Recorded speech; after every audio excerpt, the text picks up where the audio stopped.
nama saya Elizabeth Yolanda Rosa dengan NIM 20061102374 dengan mata kuliah Akuntansi Manajemen dan dosen pengampu Dr. Imelda Welin Juliana Ogi SE MM.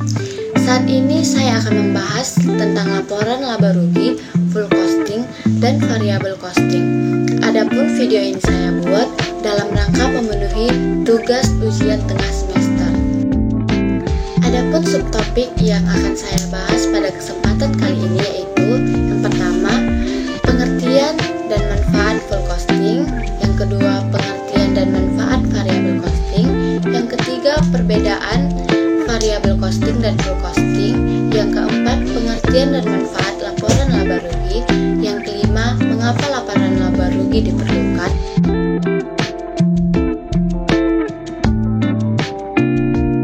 Cara membuat laporan laba rugi, yang ketujuh, tujuan membuat laporan laba rugi, yang kedelapan, komponen dalam membuat laporan laba rugi, dan yang kesembilan, bentuk laporan laba rugi. Pengertian full costing. Full costing merupakan metode penentuan harga pokok produksi yang memperhitungkan semua unsur biaya produksi ke dalam harga pokok produksi yang terdiri dari biaya bahan baku, biaya tenaga kerja langsung, dan biaya overhead pabrik yang berperilaku variabel maupun tetap. Manfaat full costing mampu menampilkan jumlah biaya overhead secara komprehensif karena memiliki dua jenis biaya di dalamnya, yakni biaya overhead tetap dan variabel. Metode ini bisa melakukan penundaan dalam beban biaya overhead saat produk belum laku dijual di pasaran. Pengertian variable costing. Variable costing merupakan metode penentuan harga pokok produksi yang hanya memperhitungkan biaya produksi yang berperilaku variabel ke dalam harga pokok produksi yang terdiri dari biaya bahan baku, biaya tenaga kerja langsung, dan biaya overhead pabrik variabel. Manfaat variable costing. Manfaat informasi yang dihasilkan oleh variable costing adalah: pertama, digunakan dalam perencanaan laba jangka pendek. Kedua, perencanaan laba jangka pendek dilakukan pada saat melakukan penyusunan anggaran biaya. Ketiga, digunakan dalam suatu pengendalian biaya. Perbedaan full costing dan variable costing. Perbedaan pokok antara metode full costing dan variable costing sebetulnya terletak pada perlakuan biaya tetap produksi tidak langsung, dan perbedaannya antara kedua konsep tersebut terletak pada tujuan utamanya, yaitu konsep full costing mempunyai tujuan utama untuk pelaporan eksternal, sedangkan konsep variable costing mempunyai tujuan utama untuk pelaporan internal. Full costing, biaya digolongkan dengan pendekatan fungsi biaya digolongkan menjadi produksi dan biaya non-produksi. Variable costing, biaya digolongkan dengan pendekatan variabilitas biaya digolongkan menjadi biaya variabel dan biaya tetap. Perbedaan full costing dan variable costing. Penentuan harga pokok produk pada metode full costing, semua elemen biaya produksi baik tetap maupun variabel dibebankan ke dalam harga pokok produk. Oleh karena itu, elemen harga pokok produk meliputi 1. Biaya bahan baku, 2. Biaya tenaga kerja langsung, 3. Biaya overhead pabrik variabel, 4. Biaya overhead pabrik tetap. Perbedaan full costing dan variable costing yang berikutnya yaitu penentuan harga pokok. Sedangkan pada metode variable costing hanya memasukkan atau membebankan biaya produksi variabel ke dalam harga pokok produk. Elemen harga pokok produk meliputi 1. Biaya bahan baku, 2. Biaya tenaga kerja langsung, 3. Biaya overhead pabrik variabel. Perbedaan full costing dan variable costing. Pada metode full costing, BOP tetap dibebankan ke dalam harga pokok produk. Oleh karena itu, jika sebagian produk masih ada dalam persediaan atau belum terjual, maka sebagian BOP tetap masih melekat pada harga pokok persediaan. Sedangkan dalam metode variable costing tidak membebankan BOP tetap ke dalam harga pokok produk. Akan tetapi, BOP tetap langsung dibebankan ke dalam laba rugi sebagai biaya periode. Oleh karena itu, produk yang masih ada dalam persediaan atau belum terjual hanya dibebani biaya produksi variabel atau BOP, tetap tidak melekat pada harga pokok persediaan. Pengertian laporan laba rugi. Laporan laba rugi merupakan bagian dari laporan keuangan suatu perusahaan yang dihasilkan pada suatu periode akuntansi yang menjabarkan unsur-unsur pendapatan dan beban perusahaan sehingga menghasilkan suatu laba bersih. Tujuan laporan laba rugi membantu menjelaskan kondisi keuangan bisnis di akhir periode sebagai bahan evaluasi apabila terdapat peningkatan atau penurunan biaya-biaya yang telah dikeluarkan. Berikutnya, membantu menyusun strategi agar penjualan semakin meningkat, dan berikutnya sebagai patokan dalam perhitungan besaran pajak perusahaan. Mengapa laporan laba rugi diperlukan? Laporan laba rugi menjadi penting dibuat karena bisa menjadi acuan terkait kondisi finansial usaha atau bisnis yang sedang dijalankan. Karena laporan laba rugi merupakan laporan yang menyajikan informasi pengeluaran, pendapatan, serta laba atau rugi yang dihasilkan perusahaan. Cara membuat laporan laba rugi. Yang pertama, memilih periode laporan. Pembuatan laporan laba rugi umumnya dilakukan di akhir suatu periode. Periodenya dapat dipilih sesuai dengan ketentuan bisnis. Yang kedua, membuat rencana percobaan.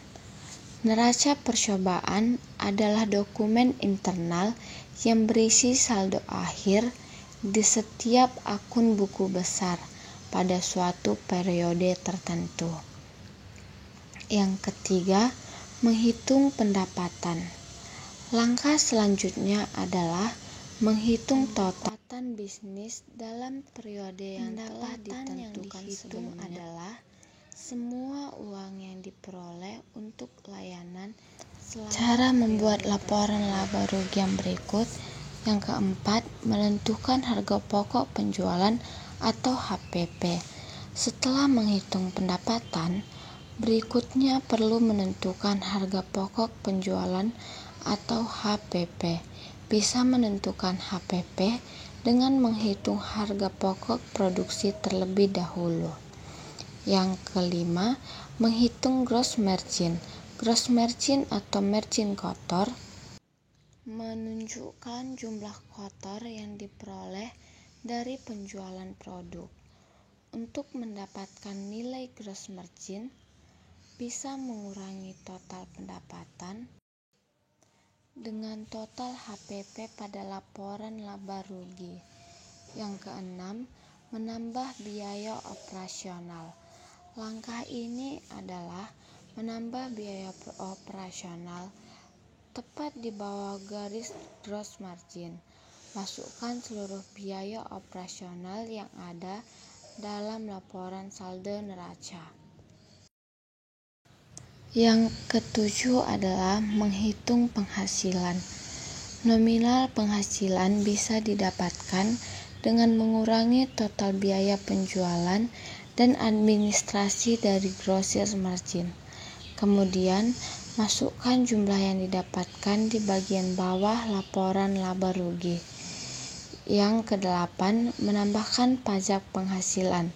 Berikutnya, kalikan angka pendapatan sebelum pajak dengan tarif pajak negara, lalu tambahkan di bawah angka penghasilan sebelum pajak pada laporan laba rugi. Yang kesembilan, menghitung penghasilan neto.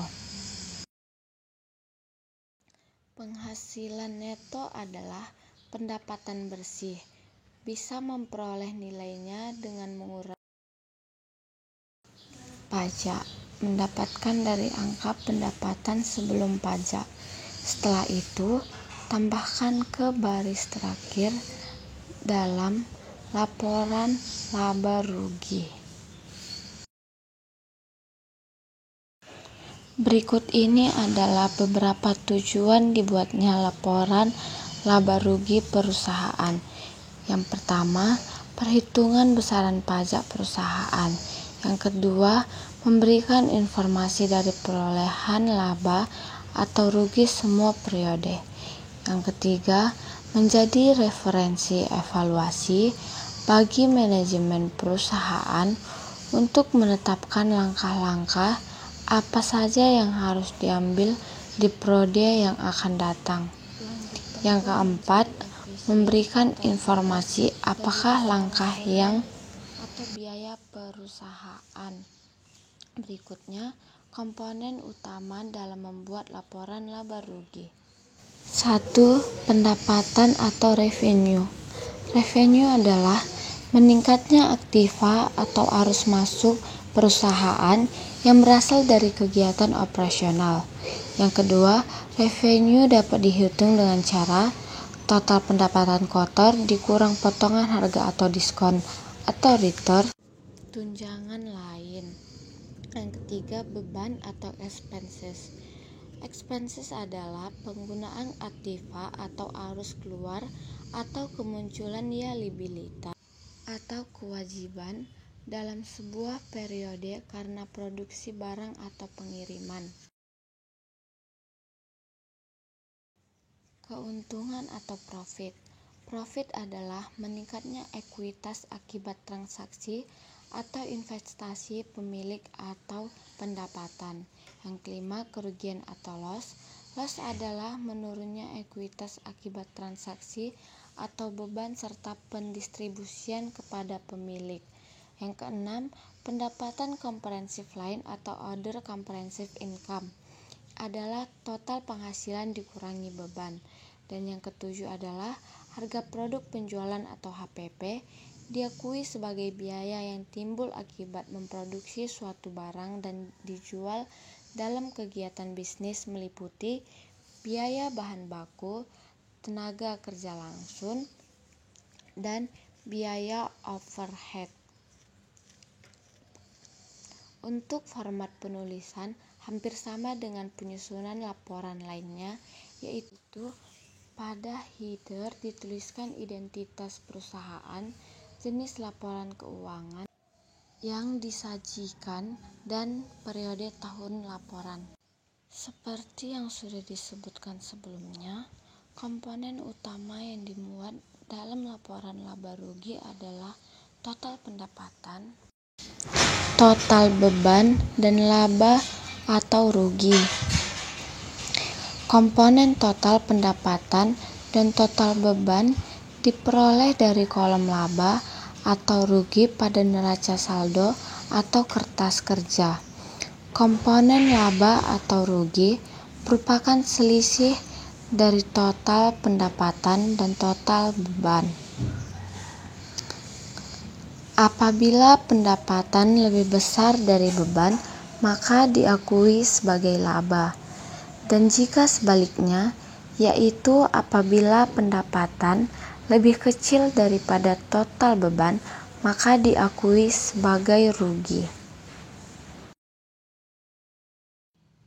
Ada dua bentuk laporan laba rugi yang umumnya dipergunakan dalam aktivitas pelaporan keuangan perusahaan jasa maupun dagang, yaitu single step dan multiple step. Berikut adalah penjelasan dari masing-masing jenis tersebut. Pertama, bentuk single step. Dalam bentuk single step, semua pendapatan dan kekurangan yang termaksud unsur operasi ditempatkan pada bagian awal, diikuti dengan seluruh beban dan kerugian yang termasuk kategori operasi. Selisih antara total pendapatan dan keuntungan dan total beban dan kerugian menghasilkan laba operasi. Rumus yang digunakan untuk menghitung laba rugi single step adalah penghasilan bersih sama dengan pendapatan ditambah keuntungan dikurang beban ditambah kerugian. Berikut contoh laporan laba rugi perusahaan jasa dengan metode single step, yaitu PT Jasa Sejahtera. Laporan laba rugi periode Maret 2020. Pendapatan penjualan bersih 800 juta. Pendapatan sewa 20 juta. Total pendapatan 780 juta.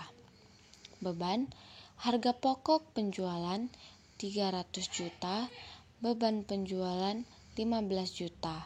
Beban administrasi 10 juta, beban bunga 5 juta, beban lain-lain bersih 5 juta. Jadi total beban 335 juta. Laba sebelum pajak yaitu 445 juta. 2. Bentuk multiple step. Laporan ini memisahkan transaksi operasi dan transaksi non-operasi, juga membandingkan biaya dan beban dengan pendapatan yang berhubungan. Pengungkapan laba operasional akan memperlihatkan perbedaan antara aktivitas biasa dengan aktivitas yang tidak biasa atau insidental. Dalam laporan laba atau rugi, selisih antara penjualan bersih dan harga pokok penjualan disebut dengan laba kotor. Laba operasi sama dengan terlihat perbedaan aktivitas biasa dan tidak biasa atau insidental. Cara menghitung laba rugi multiple step dapat menggunakan rumus berikut. Laba kotor sama dengan penjualan bersih dikurang harga pokok penjualan. Pendapatan operasional sama dengan laba kotor dikurang biaya operasional.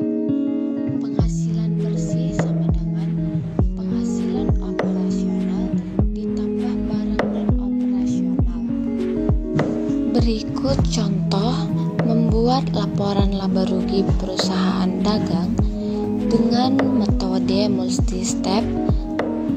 PT Dagang Sejahtera, laporan neraca laba rugi periode April 2020. Pendapatan penjualan bersih Rp 800 juta. Retur penjualan dan pengurangan harga Rp 40 juta. Diskon penjualan 20 juta. Pendapatan penjualan bersih 740 juta. Harga pokok penjualan persediaan awal 15 juta, pembelian 300 juta, beban bangkrut 10 juta. Barang tersedia untuk dijual 325 juta. Persediaan akhir 25 juta. Harga pokok penjualan sama dengan 300 juta. Laba operasi sama dengan 440 juta. Beban operasi, beban penjualan, gaji penjualan yaitu 5 juta, beban iklan 5 juta, beban penjualan lain 5 juta, beban administrasi umum Gaji karyawan dan bagian kantor 10 juta, beban asuransi 1 juta, beban penyusutan dan administrasi 4 juta, beban piutang tak tertagih 2 juta, beban umum 3 juta. Total beban administrasi yaitu 35 juta. Laba operasi 405 juta. Pendapatan dan keuntungan lain. Pendapatan bunga 15 juta, keuntungan atas penjualan investasi 20 juta, beban dan kerugian lain-lain, peralatan 20 juta. Laba sebelum pajak penghasilan yaitu 433 juta, pajak penghasilan 108,250 juta, dan laba bersih yaitu 324,750 juta.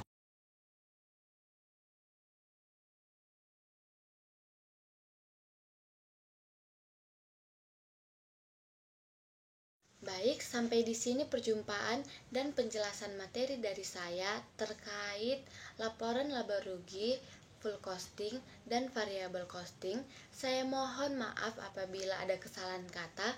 Kiranya materi ini dapat diterima dan semoga bermanfaat. Terima kasih.